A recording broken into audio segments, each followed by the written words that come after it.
September 11th, 2001 was it was a Tuesday morning, and it was a beautiful day. That day was a perfect fall day. It was a beautiful September morning. It was a beautiful day.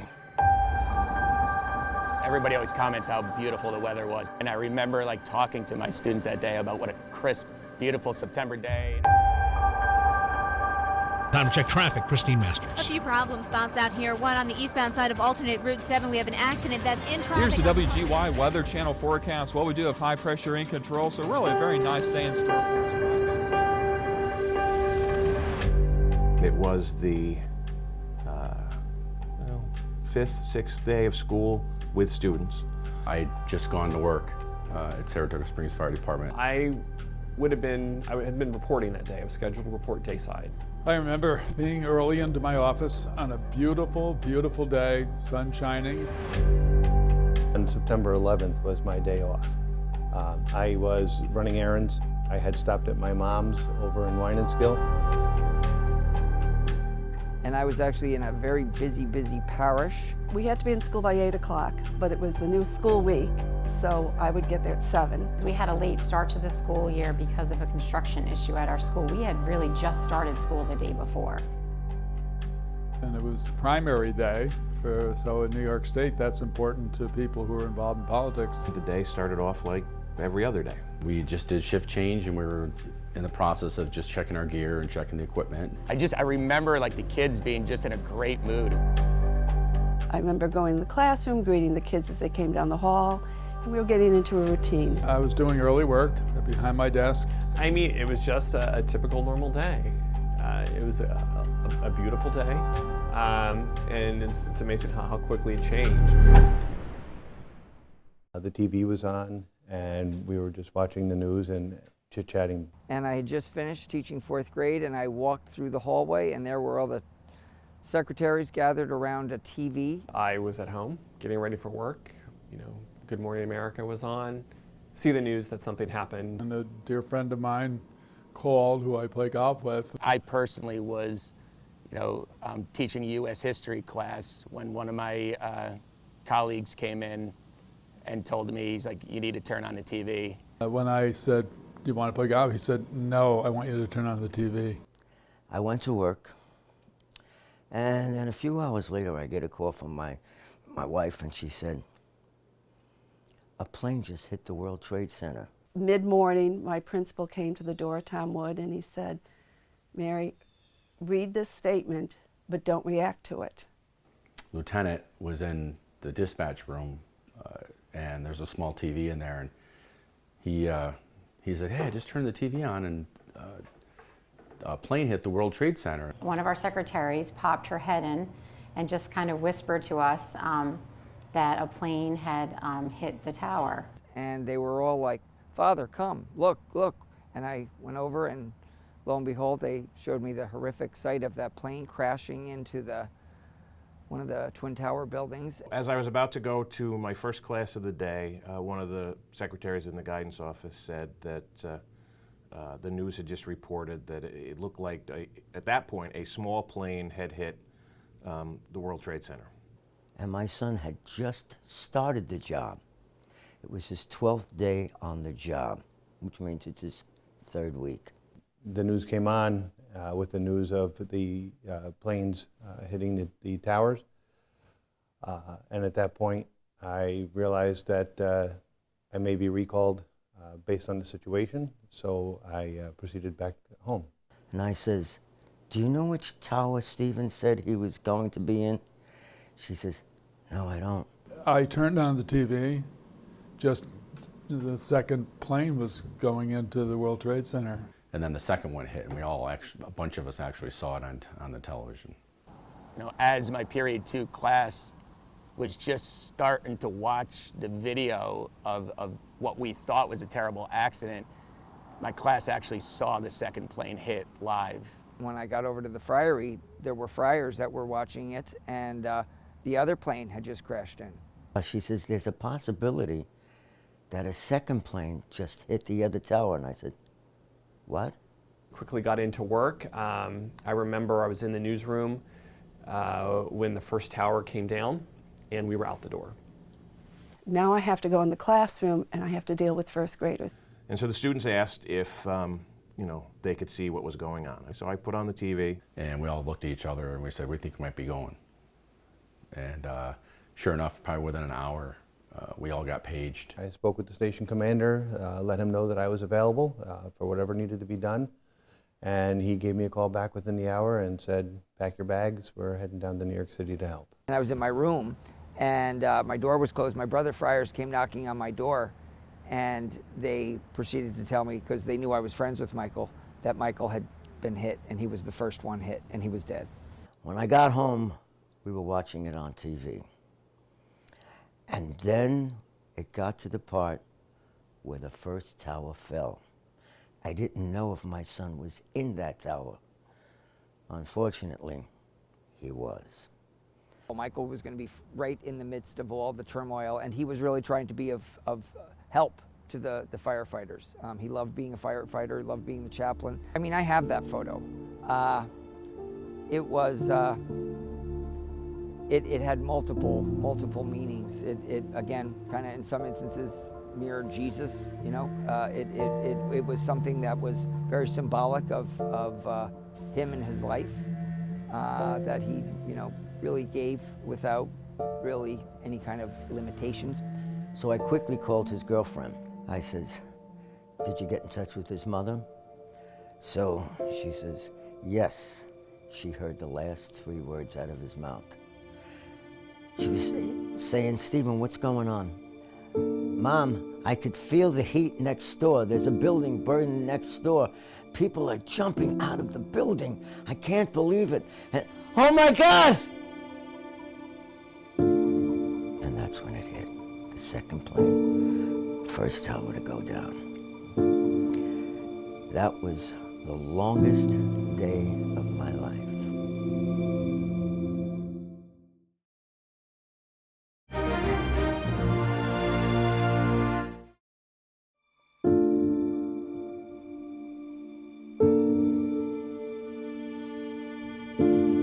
I can see the students' faces in those classes. I can tell you where the kids sat. 20 years later, it's like it was yesterday. I had them all like where I needed them to be, and then there was a knock on the door. I was like, oh no, there's a knock on the door, which, you want to keep the flow going. It wasn't unusual for some of the veteran teachers to kind of come in and tease me a little bit or make a comment to me. So when he first came in and he's like, turn on the TV, I thought he was kind of busting my back a little bit. And it was my principal. And I just thought, well, this is odd. And you could tell by the look on his face that there was something very wrong. He didn't say anything. I was like, come on, I'm teaching. And he just looked at me and stared at me. And that stare told me everything I knew, that it was something big. Our school secretary, she just popped her head in and whispered quietly that a plane had hit the tower. And he said, Mary, read this statement, but don't react to it. And then I walked over to my co-teacher and I whispered to him what had happened, and then we were just like, wow. As he was going from room to room to room, you could hear the TVs come on in the other rooms, and you could hear people say, oh my God. So I had 22 first graders at that point, and I said to them, boys and girls, we're going to have morning meeting. Well, morning meeting's always at 8 o'clock in the morning. Even after 4 or 5 days, they realized this isn't routine because we already had morning meeting. And they reminded me of that. I said, well, there's something I must share with you. They knew something was going on, so they all sat there, did their thing, and did what we asked, and they were just quiet. And as I was looking at one of the students, another one gasped. Whew. I still remember the collective sound of that second plane hitting. And it wasn't like screams, it wasn't words, it was like a collective gasp of all these people watching it live at the same time. And he said, Mr. Emerson, look, something exploded. Then I turned around to the TV, and sure enough. 2 separate planes have hit the World Trade Center. What I remember the most is just the kid's face getting blank and pale. There was a 4th grade teacher that 2 of her children worked in New York City. And when she heard about it, she literally stepped in the teacher's room and she burst out crying. And she said, I don't know where my kids are. That was hard. They didn't say a word. They didn't, they were just blank and empty and pale. And I knew exactly what they wanted. They wanted me to say, it's okay. You know, it's gonna be okay. And I remember feeling more helpless than I've ever felt in my life, looking back at them and having not a single answer for any of them. Teaching in Watervliet as I do, we have the arsenal. And so some of the students, you know, were asking questions like, are we safe? We have the arsenal here. You know, should we be concerned? Other classes around me had started to turn their TVs on also. And I just remember hearing like crying in other rooms. You would sit there with these students and you would see the tears, you would hear the gasps, you would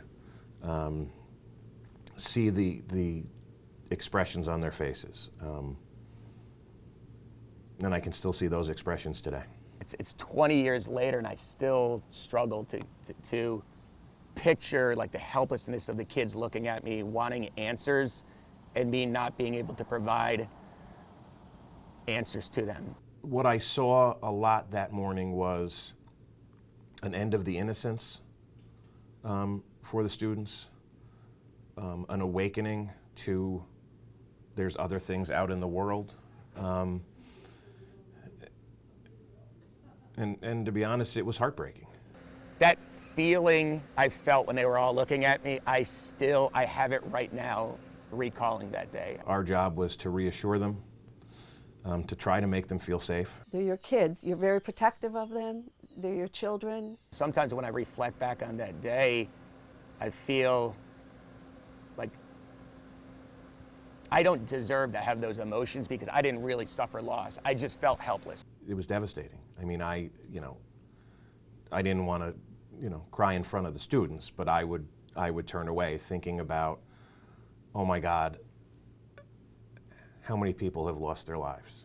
At the very end of the first day, when we finally got to meet after school, then we were, faced with, what do you say to the kids? I remember staff just sitting around, just hugging each other. Excuse me. After school, nobody talked. Everybody was just exhausted. They were just mentally exhausted. Nobody knew what to say to each other. I just remember people embracing and not saying a word. The thing that probably got me the most emotional was when they were all done talking to us, that the staff stood up and clapped for the administration, for the guidance, for the psychologists, and everybody that we were a team. When I got home, the house was empty. And I don't think I've ever cried that hard in my life. I just lost it. The drive home, you cry.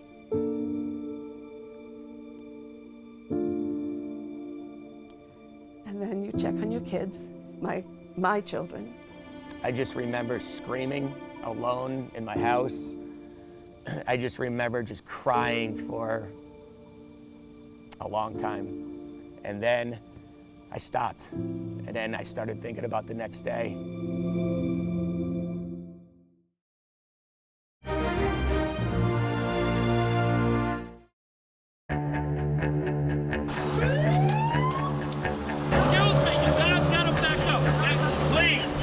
I was a member of the New York Regional Response Team, #1. You become a reporter because you want to be where stories are happening and you want to be able to tell those stories. Driving into Manhattan, it was an eerie sense of calm. As we were driving down into the city, well before we could see the skyline or anything noticeable of New York City, we could see the smoke just plummeting up into the sky. And then they moved us down to, I guess what you would describe now as the disaster site or the pile. We thought, let's try for Staten Island. And we were able to get, right where the Staten Island ferry comes in from Lower Manhattan. A couple days later, the entire legislature was invited to Ground Zero. When they finally figured out where we're moving our vehicles to, they said we're all going to walk down. I saw other state police members coming in from being down on the pile searching. They were covered in white from head to toe. One unusual thing, it just was so surreal. There was a homeless gentleman sitting up against, had like a little area that he tented up next to a light pole on a corner. And he tapped into the power and he was watching TV. You know, when you're watching the coverage, you see it, but when you're there, you can hear it, you could smell it, you could taste it. And walking around Ground Zero, and the smell I can still remember. I do remember seeing one of the smaller buildings in the World Trade Center complex come down, and the plume of dust and debris that was sent up in the air from that. Our post again was to, as dignitaries would come to the scene, we would escort them down to the pile, and the rest would again set up that roadblock and keep others from coming in. Also, I remember like documents and papers that were flying across the water to us that were burned, were singed, were clearly had like addresses and documentation that they came from the World Trade Center. We were at around 70th Street, and we got on a boat to get down to the World Trade Center, and going down on each side of the river were soldiers behind sandbags with guns. And ahead of us on the boat we were on, there was like a guard ship, and behind us. And I'm thinking, this is New York City. As soon as we got like within a few blocks, you could see the immensity of the pile. The scene was almost like a movie set. Just outside of Ground Zero, everything was covered in gray. It was enormous. It was stories high, this pile of debris.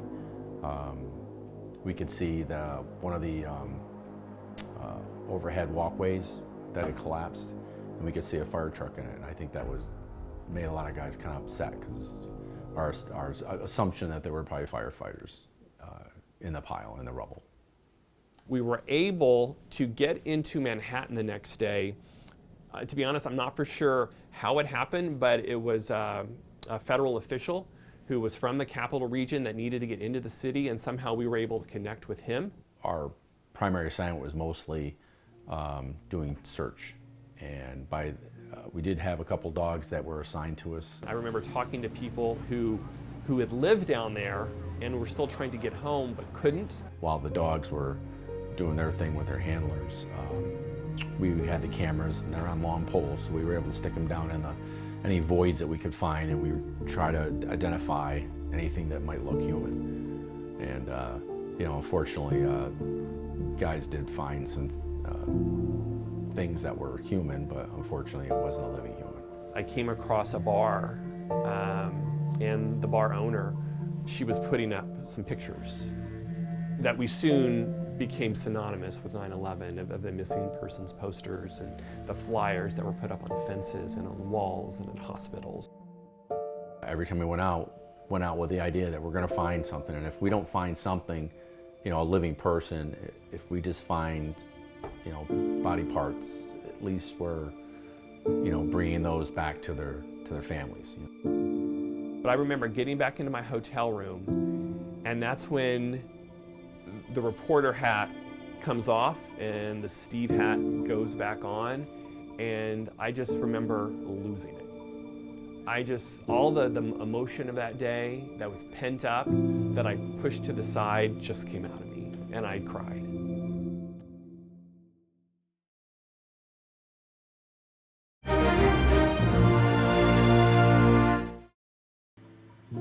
The last time I spoke to my son, he was sitting in this chair. Oh, there's still no closure. It's just that with time is the greatest healer. So for 12 years, I sat and I wrote. It was my therapy to deal with this. About 8 years ago, I finally finished composing my epic 9/11 poem. There's no greater loss than a son or daughter, nor words to soothe all who lost in this slaughter. This grave, tragic day we will never forget, one that all terrorists should live to regret. Let us wave our flags of the nation we hail. We are America, and we shall prevail. With a grieving heart, our eagle stopped flying and joined the Statue of Liberty crying. September 11th, 2001 is also the day I lost my own son.